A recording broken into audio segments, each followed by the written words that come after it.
Roman Rings ভয়ানক attack করবেন solo সিকোয়াকে, টামাটোঙ্গাকে এবং টোঙ্গালুয়াকে অর্থাৎ ব্লাড লাইন টিমকে। বন্ধুরা, আমরা সকলেই জানি রোমান রিংস না থাকলেও তবুও তার নামকে ইউজ করছে WWE।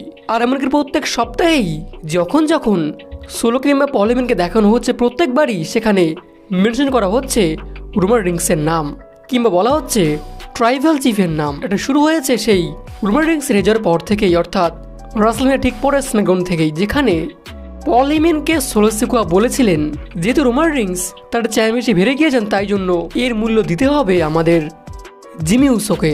আর ওই জন্য কিন্তু ব্লাড অ্যান্ড ভয়ানক অ্যাটাক করছে জিমি উসোকে এবং তাকে অ্যাটাক করে একদম ইনজুরিতে ফেলে দিয়েছেন।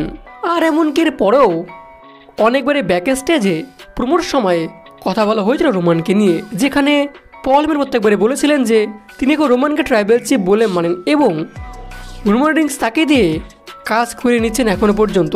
বাট পরে এমনটা জানা যায় যে পল নাকি মিথ্যা কথা বলেছেন। আর এরপর সোলো সিকোয়া বলেছেন তার সঙ্গে নাকি কথা হয়েছে রোজ রোজ আমাদের ট্রাইবাল চিফের। আর এমনকি রোমানই তাকে বলেছেন সোলোকে নাকি নতুন ট্রাইবাল চিফ হওয়ার জন্য।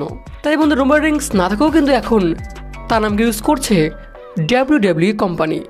আর তাই বলা এমনটা হচ্ছে যে খুব শিগগিরই আসবেন রোমান রিংস এবং তিনি এসে সবার পর্দা ফাঁস করবেন এবং তিনি ভয়ানক অ্যাটাক করবেন এই সোলো সিকোয়াকে।